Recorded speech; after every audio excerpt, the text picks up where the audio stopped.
This podcast is part of E2C Network, where we share the whole Auburn experience.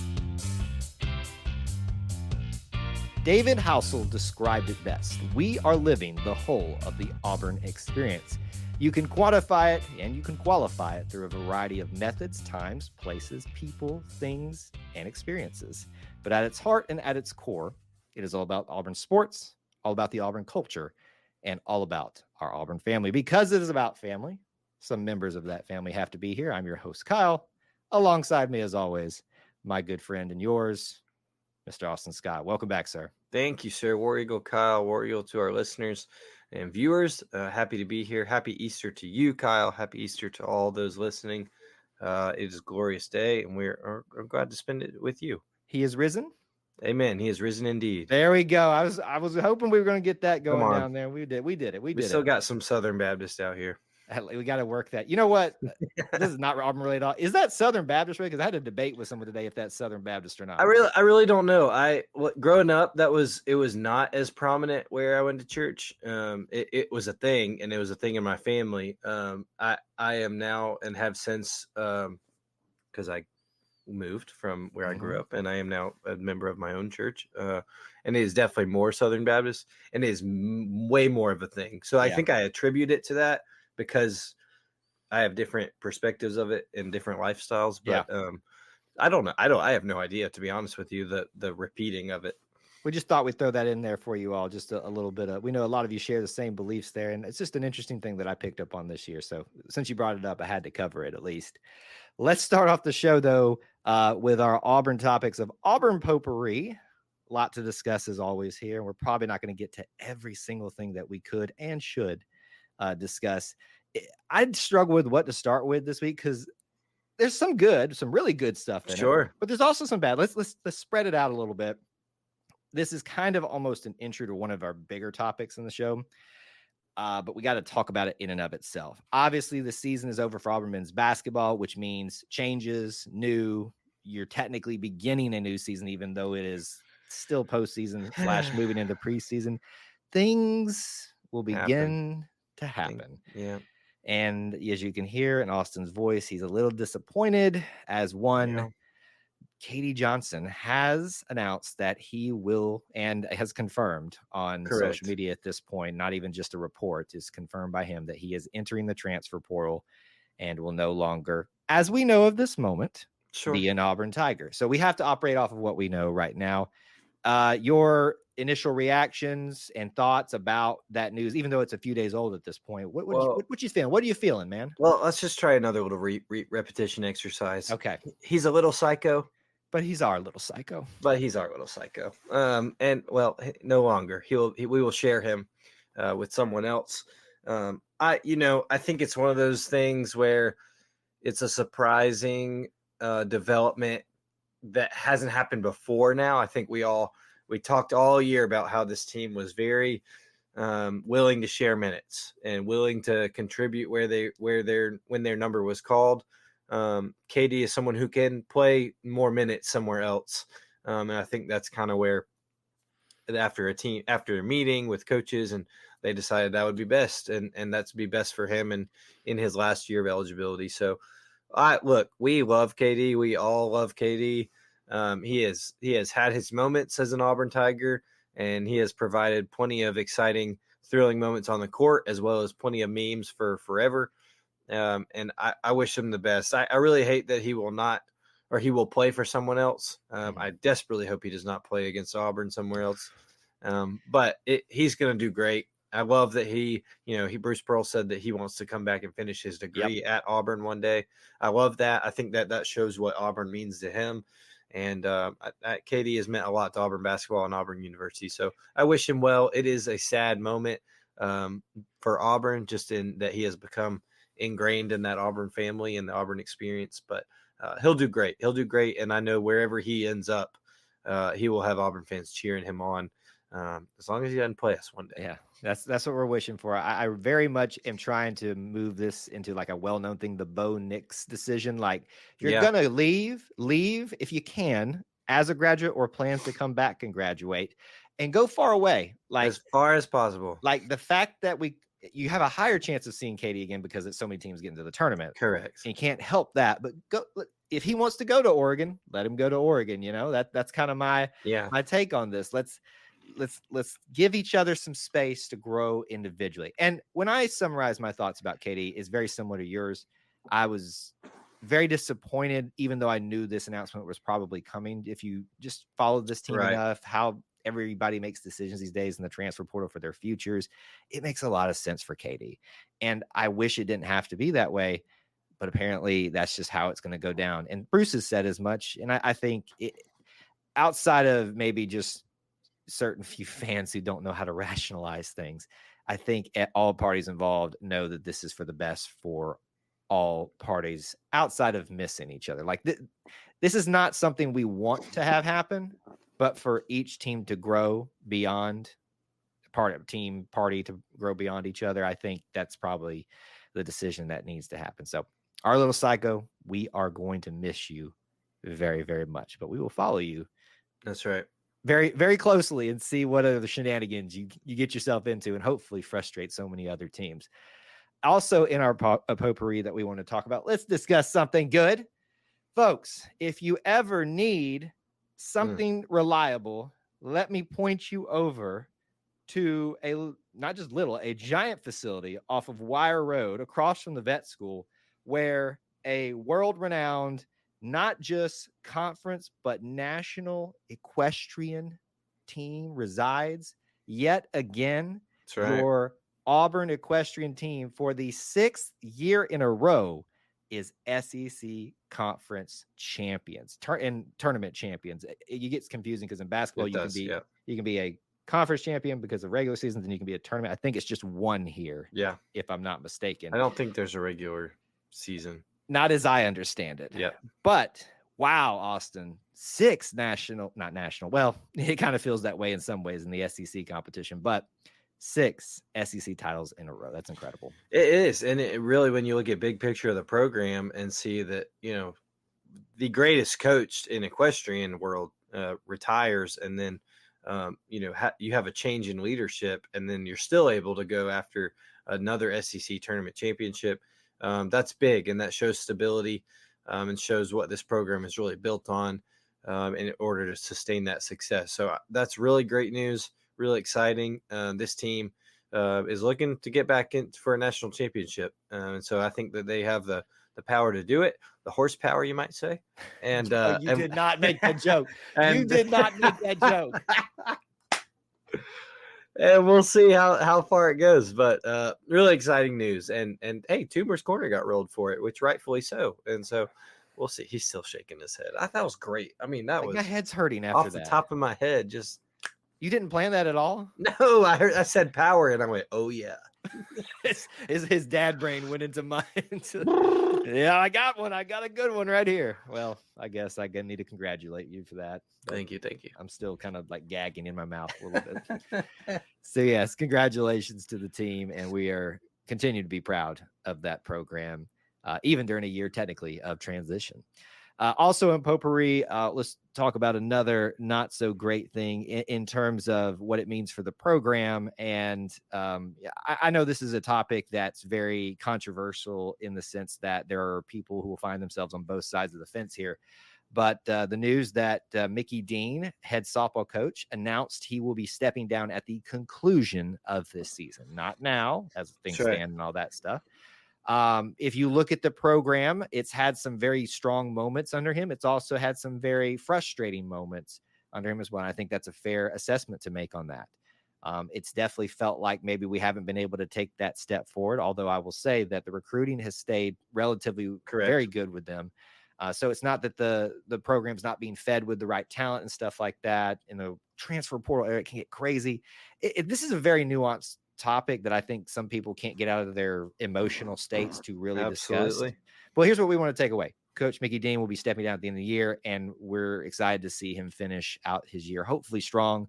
We are hosting the SEC softball tournament, and so we need to get things rolling here to finish strong the rest of the season, but definitely in the postseason. So obviously, I don't know if you thought this was an announcement that was coming, but I think it's at some point down the line of things continue, this was an announcement that would happen. Right. I don't know if just because more outside of the Auburn softball realm, we don't see this from Auburn in a sense of, hey, this is going to be my last year, mid-year.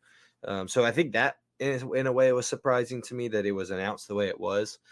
But you're right. There's things that have been exciting, and I don't think that it is any small feat to discredit how the Myers era ended with Yep. Auburn softball, and to be able to bring in someone like Mickey Dean, who's well respected from James Madison, had hosted regionals, and was able to kind of steady that ship.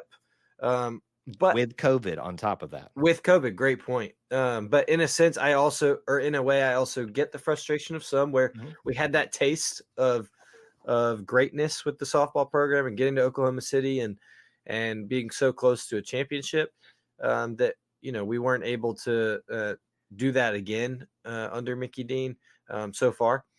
And so I think that I understand that. I also think that it's still okay to give credit where credit is due. And Mickey Dean has done a good job as head coach of Auburn softball, and he needs our support going the rest of the way. So I'll look. I just don't want Mickey Dean to go to Clemson again. So oh gosh, no. Let's do it enough for him to go anywhere else except Clemson. How about we host our own, make Clemson come here? How about that? I would love that end there. But regardless, that story and that era will end at the end of this season, and we'll obviously watch. It's going to be interesting to see how that transition takes place, who's brought in, and what it means for the future of Auburn softball. Another period of transition coming up soon. Only the third Auburn softball coach, right? I know. Program isn't that history? weird? Isn't That's that so not weird? Strange. That is very strange. It's very weird when you think about it. Tina Dees, Clinton Myers, and then Mickey Dean. It's very weird. It's one of the youngest programs we have, but even in that young history, yeah, a lot's been accomplished. I mean, it's we made it to a national title, SEC, right. Relevance, all that stuff. So I think we just wish Mickey Dean a great end of the year. And it looks like he's the press release said he's staying on as an advisor to John Cohen's. I think that's great. And I loved his quote. I know you put it out. Yep. That he is not an Auburn man, but being ingrained in this Auburn family and community has affected him. And that is all you can ask for when think people come into Auburn and want that change. Yeah, that definitely speaks to what this whole thing of the Auburn experience is about. Yes. It doesn't matter where you come from, how your story begins. Let's remember that when we're talking about people out there. Yeah, some people need to definitely remember that one. Yes. That's all the time we have for Auburn Potpourri today. Just as a quick roundup, though, obviously Auburn baseball and softball continue their seasons. We'll have another segment, larger segment, updating you guys in the near future about how they're doing.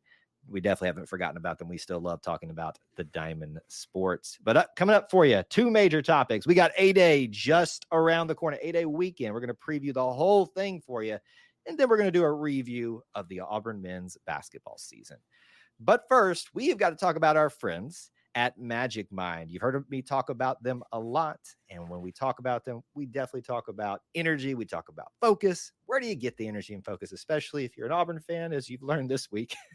Whether it's related to you, Auburn specific stuff, or things related around things that are outside of Auburn, but still related somehow. It's a roller coaster ride. And you got to have energy, you got to have focus. I know as a content creator, that's definitely something that I'm looking for, but I'm also looking for those alternatives that are a little bit healthier of options, because, in some of these more mainstream products, you can't cut it in the health aspect of it. Well, look no further than our friends at Magic Mind. Their solution for you is a little green drink that sometimes when I look at the green, I go, oh, I don't know if I'm going to like that because I'm a bit picky. But then, I gave it a shot, and I'm telling you, this is actually something that's really sweet tasting. And I know it's a lot better for me, and it's giving me that energy and focus than some of those other energy drinks out there. So if you want to give it a shot, please do by visiting them at magicmind.com/Auburn and use the code AUBURN to get 56% off or 20% off that one-time purchase.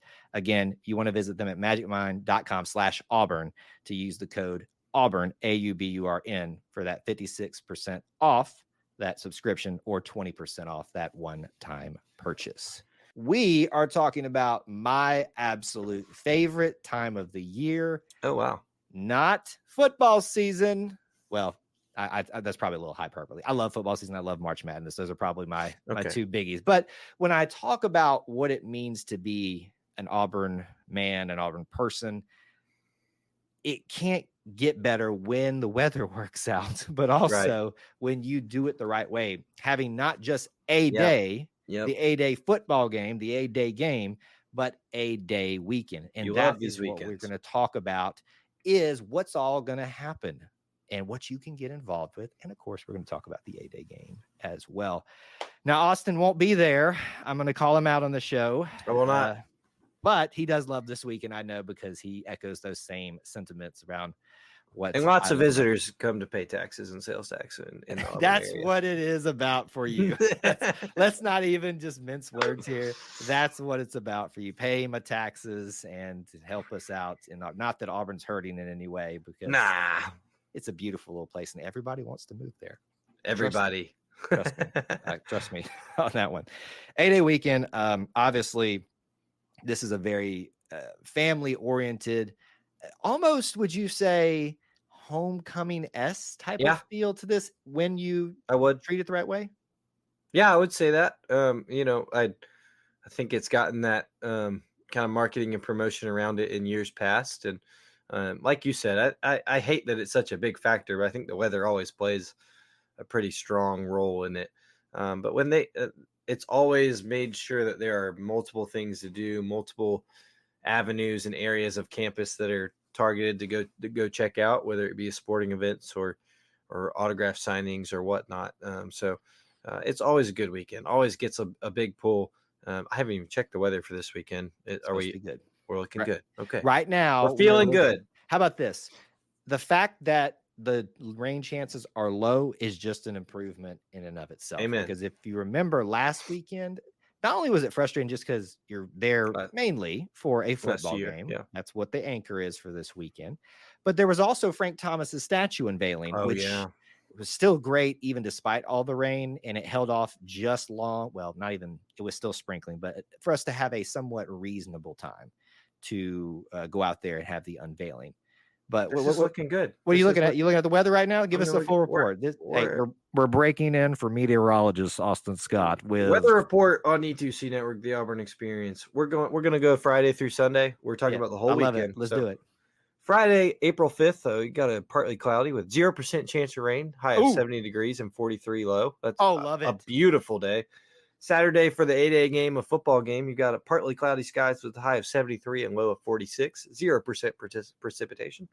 Sunday, when you go to check out the series finale for Auburn baseball and softball, it's partly cloudy. Temperatures bump up just a little bit, as high as 75 and a low of 53 with a 0% chance. And that's your weather forecast for Auburn, Alabama on 8-day weekend.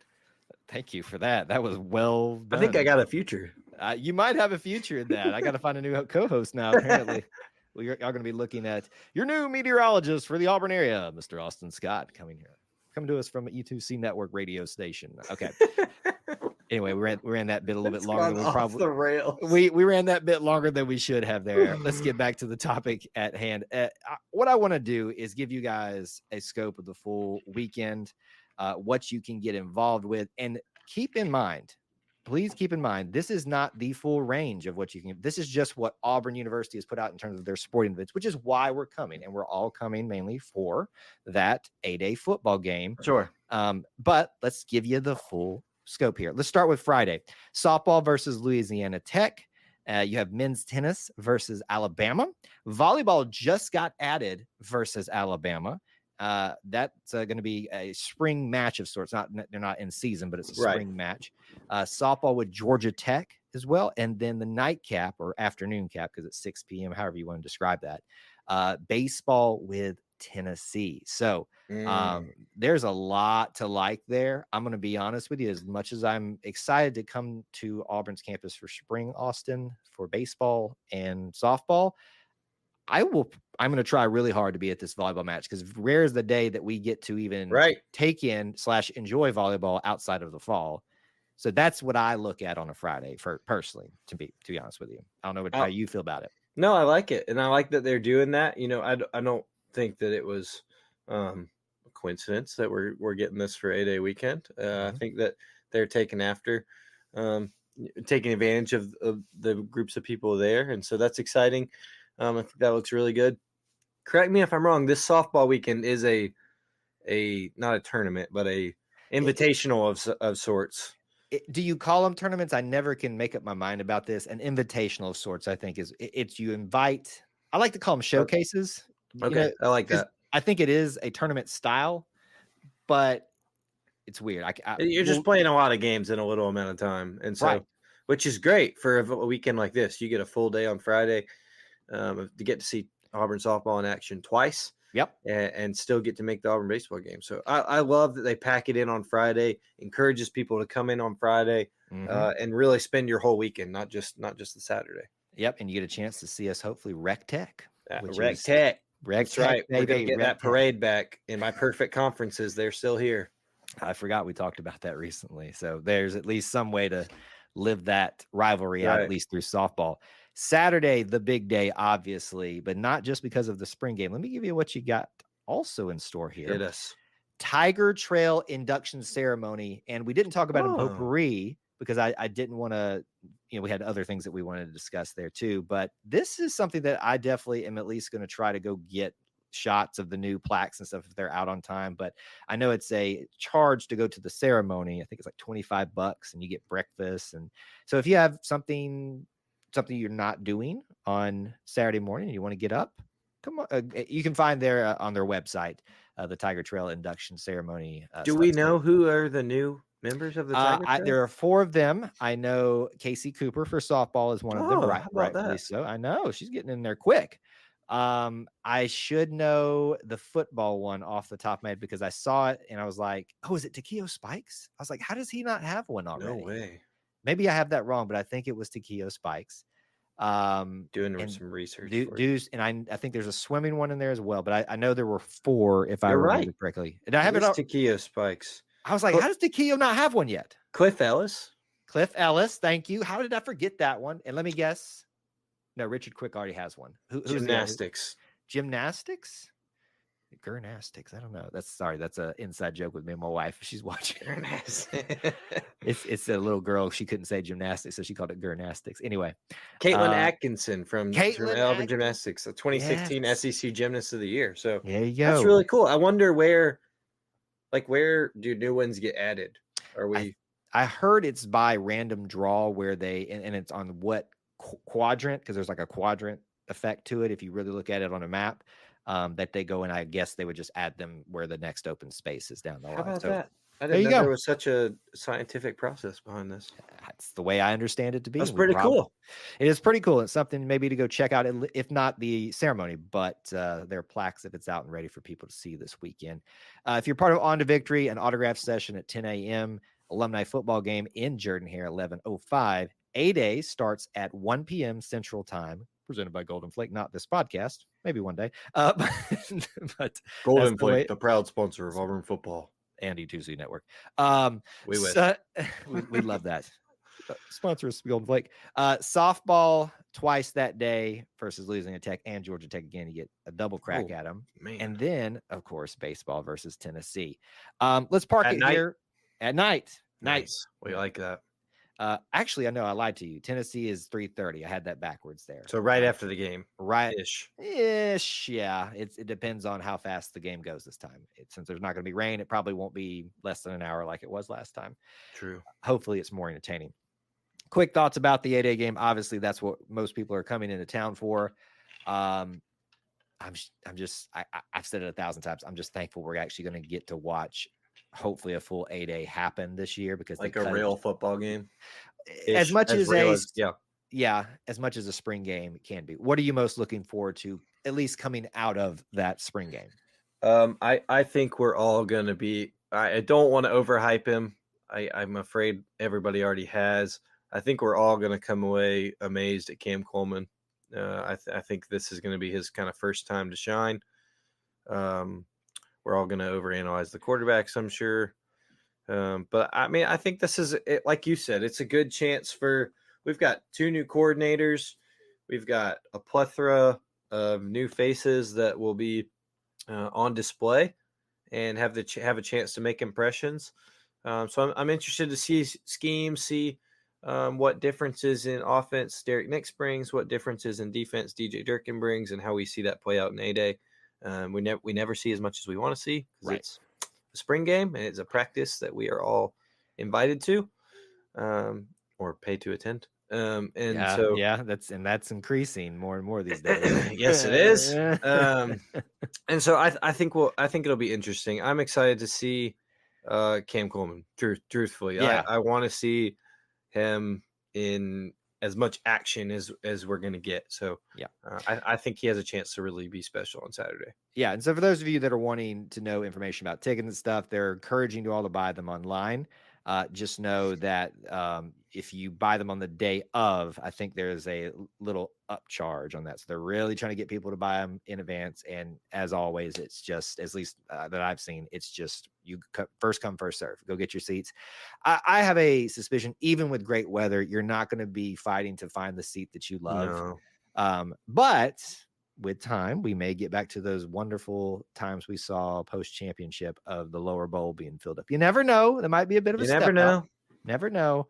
But that's how it's going to work. And obviously what we will all be really excited for that day. Now, don't forget, look, I know everybody rushes out of town on Saturday, and I get it. Most people can only give up one day. But if you can get a full Auburn experience, this weekend is the weekend to do it. You have Sunday men's tennis versus Mississippi State. Baseball, 1 p.m. Central Time versus Tennessee, and then men's tennis again that afternoon versus Alabama A&M. Now, I'm going to make a pitch for people for tennis, and I know they're like, Kyle, look, I love to keep up with them, but I just don't know that I can commit a day to tennis. If you've never been out to the Yarborough Center, you're missing out. It's not like one of these golf atmospheres where you think you can't get excited and stuff like that. It's completely different. Yeah. Mississippi State is obviously an SEC opponent. If you can go to that one right around lunchtime, Alabama A&M, I would suspect we could beat them. I'd hope. So there's two opportunities for you to see men's tennis, and of course, hopefully, an all-important final game versus Tennessee. You never know, right? We could be hoping for a series win, maybe. Hopefully, I hope so. We need it. We need it. Definitely need it. Not because like we're doubting this team and program, all this stuff, but just because of numbers, logistics. We need it. 4 things in the season. We're going to need it. We need it. I think we've made the point. Need that game. But that's your full schedule. That's what you can look forward to. And keep in mind, there are things that are not in this list that we're reading from the athletic department that I'm sure going to be available. My hope and my plead is for this to become more and more like a mini game day atmosphere. I would love to see actual tailgating take place because then the focus can be on the tailgating as opposed to the game. And everybody can be more leisurely about these things. It would make me so happy one day to look out in that field and see those RVs parked out there. Is there a Tiger Walk? There has been. I have not seen an announcement as of us recording this on a Sunday night of it yet. And so I don't know. But like it would be down yes, Donahue and Norman. That's where they've done in the past, and that is where I will be recording it for you all if it does happen. So if you'd like to combine, I thought I remembered that being like a thing, but I think we've just had too many years of bad weather that I'm forgetting what a like nice A-Day is like. I know. So this is going to be it, folks. This is if you want a good weather weekend for A-Day, this is it. So you better show up and enjoy it while you can, because we've had few and far between. It's either been windy, it's either been cold, it's either been rainy. It looks like it's going to be just beautiful, maybe even slightly warm, some might say. This has been your E2C Network Weather Report. How that became this, I never will know. We obviously did a debrief of sorts after the March Madness ending, which we called March Sadness, which was not good. And so it's continued to be sad too. Yeah, just leave that over there. So we can, rehash that a little bit, but I want to talk about it in its full view now, kind of putting basketball to bed, especially men's basketball, since we've talked about it so much almost every week for the last several weeks. And The way I think we could do it, Austin, is just kind of take a walk through the major components of the season, what we remember, whether that be obviously anything in preseason, non-conference, SEC, and then postseason opportunities. So I guess let me pitch that to you. You think about this team, if you can take yourself back to that point, which is hard to do considering everything that happened. What were you thinking? What were you hoping for? What were you worried about? Just what, if you can take yourself back to that time before the season starts, what was all on your mind then? That's a great question, and feels like a very long time ago. In a I galaxy think far, far away. far. Dun, dun, dun, dun. I think that I was a bit concerned about guard play and how Aiden Holloway would blend and learn the college game quickly. I think we were pretty encouraged early on, and so I think that that was the biggest component I was concerned about. I was incredibly excited Janai Broom was back. Yeah. There was a handful of transfers that we had very high hopes for, and throughout the course of the year, throughout the long year, ended up showing bright spots. Denver Yep. Jones, Chaney Johnson, Chad Baker-Mazara. And so I think that I was nervous of how all those cogs would fit together to make the wheel turn. But this coaching staff has shown they know how to do that. And it ended up, working really well. Yeah. Sure, I think you can ask for better guard play at times. The speed of the game to come to different players quicker. But it's human beings playing a sport. And so I think that those things are just natural with anything. But Right. I think those were my biggest concerns going into it. Didn't take long to kind of not be as worried about those, but there was a lot of new faces coming in. Yeah, definitely a lot of new faces. And I feel like there was less hype leading into the season for a variety of reasons. I think we didn't have a tip off at Tumors. We did Sure. have open practices, a couple of them that kind of gave you to replace that. You had a lot of transition in terms of coaches and players leaving That's true. and coming in. And then obviously with the newness of Coach Hugh Freeze coming for football, there's a lot of attention, maybe even more so because the season before that was terrible. Well, maybe they both were. But anyway, there was at least excitement about football, the newness of what was going on there. So I think all that combined took a little bit of the pressure and tension off this team. Agreed. And then when you couple in the questions about how is all these new pieces going to work together and can it work together really fast to put something special together? Like you said, it was kind of hard to pinpoint what we could expect out of this. I will tell you though, as the season began and I watched the first game versus Baylor, again, it was first game. It's at a neutral site. And I watched that team play together.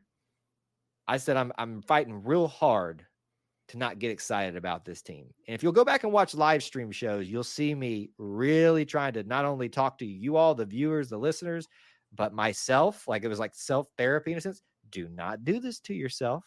Do not believe this team very early. is as good as you feel like they are.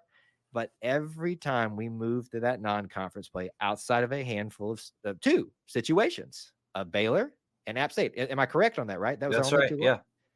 And that App State loss, I still maintain, is not a bad loss. And Baylor certainly isn't.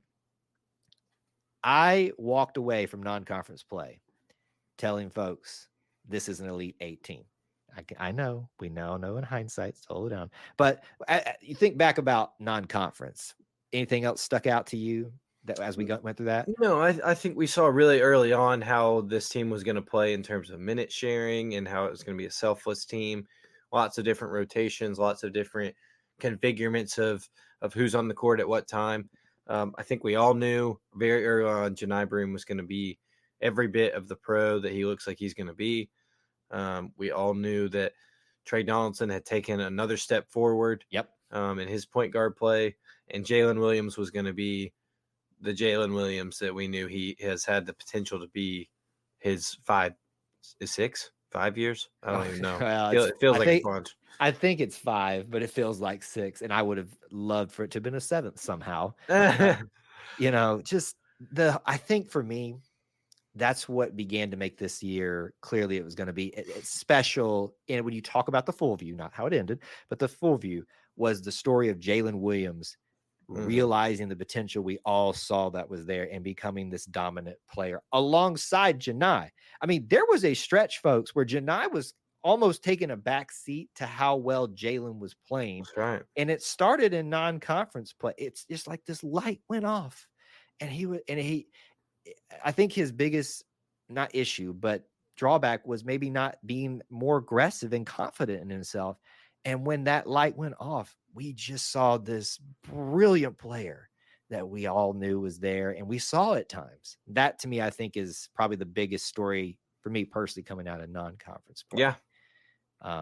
Anything else stuck out to you about non-conference or? No, I'll be honest, and this can kind of move us into conference play. I had higher hopes, talking about just in non-conference, for Chaney Johnson and Chad Baker Mazzara. Yep. I thought that the potential was there. It was very obvious. They are athletic, raw specimens that can make differences for Auburn on the basketball court, but it just was not coming together as quickly as I think a lot of people hoped. I think even the coaching staff hoped. But as we move into conference play, it was like you would expect that to be like, all right, if you're not there by then, hey, the SEC is a gauntlet. It's going to be next year for you. But those guys stepped up down the stretch. Yeah, it's kind of like massively. Kind of piggyback on what you're saying. It's kind of like we saw with Juwan Traore. Like it didn't come along, and so when you saw SEC play come around, his numbers dipped. So just to kind of give you a little support for that. No, yeah, you're right. And so thankfully that had the opposite effect. And now we look at both of those guys ahead of next year, and it has that same excitement of similar to Jalen and Janai, that we're like, these guys are going to be some building blocks for us to go into next year that we're confident about. Yeah. So the development of those guys all year long was really special. I think that as we went through SEC play, I was more and more impressed with the way they could handle the basketball, especially in a league like the SEC. You saw with the conference play a good start, and then you ran into some road troubles against a team that's doing well, and a few other places, Mississippi State, Florida is probably the lowest point of the full scope of the season because just walked in there and didn't even look like we wanted to be there. But if that's your low point, you saw this even with a few more losses that come along in the gauntlet of the SEC this year. I don't even know why we say that at this point, because every sport is a gauntlet when it comes to the SEC, and it's typically the best conference in the sport that we're talking about. But you saw this team slowly become even more cohesive as minutes got further figure out. Some injuries came along. Janai, he came back. Lior, we lost him for the rest of the season. And you thought, okay, well, we had some momentum. These things are kind of hurting that momentum. Are we going to be able to sustain this thing through? And we finished out strong in the conference play and then roll into this tournament. And I think you and I, we're only a few weeks removed from this. We said we thought Auburn would make it to the championship game and lose to Kentucky. Right. But I think, we probably had a little bit just of the hype going with us too. This is a team in the SEC that could have faltered, but what a way to end your season, begin your postseason with another conference title under Bruce Turtle. Bruce Turtle.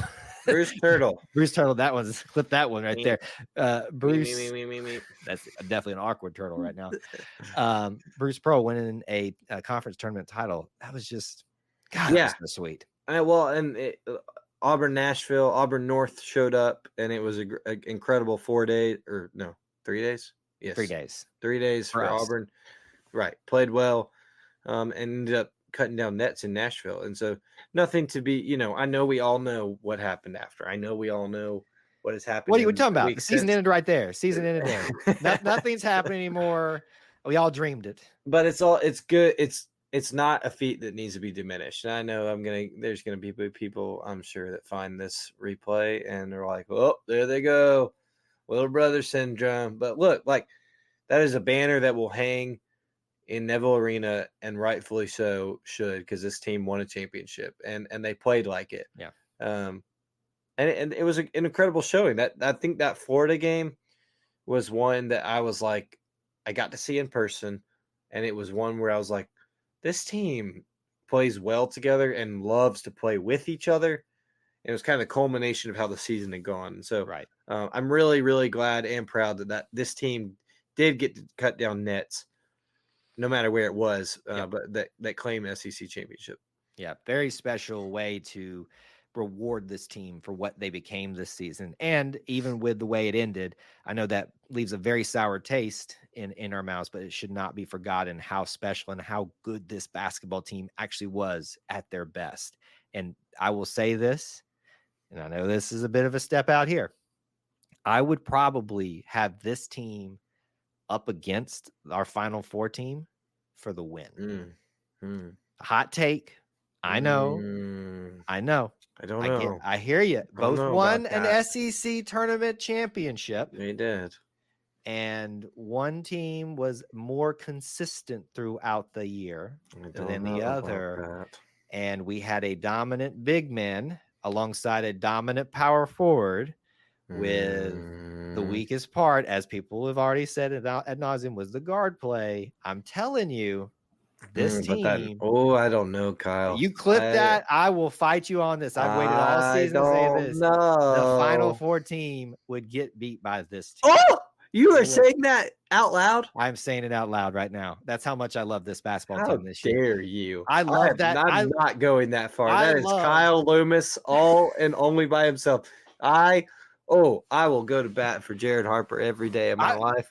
This is not me saying they're not good. You're just saying they're losing. No, I'm just saying that in a one-off game, I'm going to take Janai Broome, Jalen Williams, Aiden Holloway / Trey, whoever started him, because they switched back and forth throughout the year. Chad Baker Mazzara, yes, and who all these players. No, we strongly disagree here. I'm going to take them. I'm going to take them in a one-game situation. Wow. In Neville Arena. Or Auburn, because it was Auburn back when they knew you can. In Neville Arena, that would be crazy though. If we did, like, let's just I don't know the word. Let's just visualize that we actually play this game in their prime. We time machine one and time machine the other. Yep. What is the Auburn Neville Arena atmosphere like? Like, are we just nonstop cheering? It's just nonstop. It's like, crazy. Listen, can we take the emotion of the way this season ended? That emotion's gone. And the emotion attached to that Final Four run. I'm not taking emotion from either of them. I'm gonna be honest with you. Jared Harper and Bryce Brown as a backcourt that would win that game. I don't know that the front court could win the game versus this front court, and that's fine. Jared Harper and Bryce Brown win the game. Chad, Jalen, Janai. Enough said. I don't think so, sir. I have Malik. Trey, I have Chuma Okeke. You do, and Chuma's healthy as can be. In that, I don't remember who the 5 was. Bryce, Jalen. So we got Jalen, Bryce. Wait, I'm mixing them up now. Jared Harper, Bryce, Chuma, Anthony McLemore. Wasn't he the starter? Because he was the starting center, I think. He was the starting center over Austin Wiley? And D'Angelo. No, it'd be Malik. Yes. That started. Okay, no. Anthony McLemore, Malik Dunbar, and Chuma Okeke. Yeah, I'm taking them 3. Oh, we'll put this out. Wow. I'm telling you right now, this team in a one-off game wins hands down. Look, I'm going to tell you right now, you post this, I'm going to win because of the emotion. There won't be the emotion. People will not be able to take emotion out of it. Yeah. But I'm telling you, I am not putting emotion in this. I'm not thinking about the Final Four. I'm not thinking about the Gale loss. I'm taking Jared Harper and Bryce Brown winning that game. How about this? I know I lose this discussion because of the emotion. Correct. If you're able to have a logical, emotionless conversation about this, you will be on my side. No, I am having a logical, emotionless. I disagree. I am not. No. Wow. This is one of our biggest disagreements, folks. We have Kyle and I. We. Wow. He can't even talk to me anymore. I really can't. I really cannot. With that being said, I think that's an interesting way to end out our year recap. We'll continue this conversation another day. But for now, we got to say goodbye to the folks and appreciate you being here for episode 72 of the Auburn Experience podcast. And we discussed a lot in this one. That was quite a way to end it. If you want to keep up with me, do so on X You can find me at Kyle Loomis 24. Where can they find you and tell you that you're wrong? At Austin G. Scott, come join my side. You will find me. I also have to, 1 second, Kyle, Yeah. give a happy birthday to Brooks and Barrett. They turned 1 year old this past Wednesday, and I've been a dad for just over a year. It's been the most challenging and greatest year of my life, but happy birthday to those boys, and congratulations to my wife on being an incredible mom this past year. So there will be pictures on those, on at Austin G. Scott on those platforms. That's how this ties in. So check them out. Well, what am I supposed to do after that? Like, you're supposed to stop disagreeing with me about the 2019 versus 2024 team. Good night, folks. Episode 72 in the books. Thanks for hanging out with us. War Eagle.